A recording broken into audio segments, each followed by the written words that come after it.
Selecting a juice can filling line should start with the product, not the catalog speed. Clear juice, pulpy juice, and high viscosity products can behave very differently inside the same package format.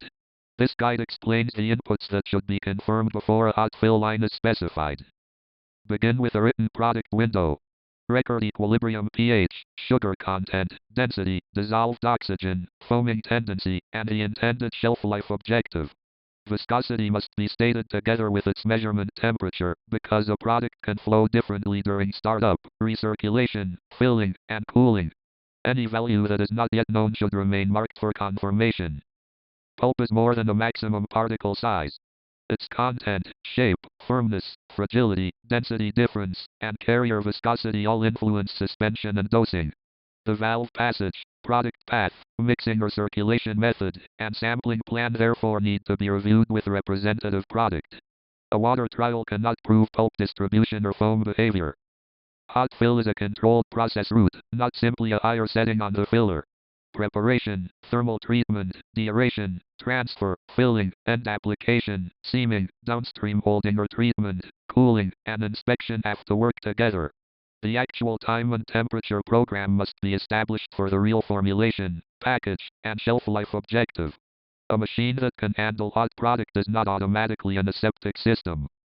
The can body, coating, end, and sealing compound form part of the process decision. The package supplier should confirm compatibility with the actual recipe, thermal route, and storage objective.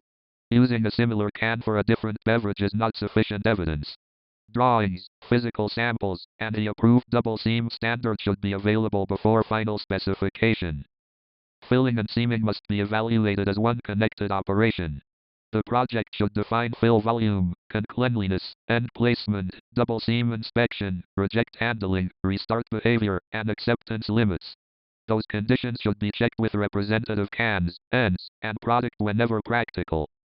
Cleaning boundaries must also be explicit.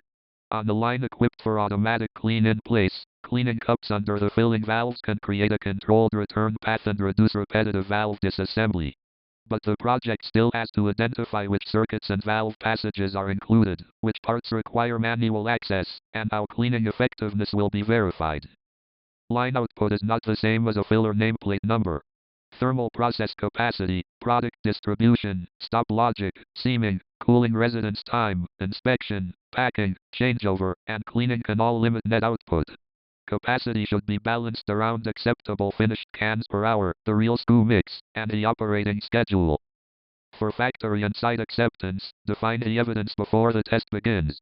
Specify the product condition at the filler inlet, fill volume method, pulp distribution check, foam and can rim criteria, double seam inspection, alarms, stops, restarts, and changeover sequence. Water can verify basic motion, utilities, and part of the control logic, but it cannot validate a pulpy juice process. The practical sequence is simple. Define the juice, confirm the can and end, agree the process route, and then size the complete line. That sequence makes the equipment recommendation and the acceptance test easier to defend. For the complete engineering checklist, open the technical article linked in the description.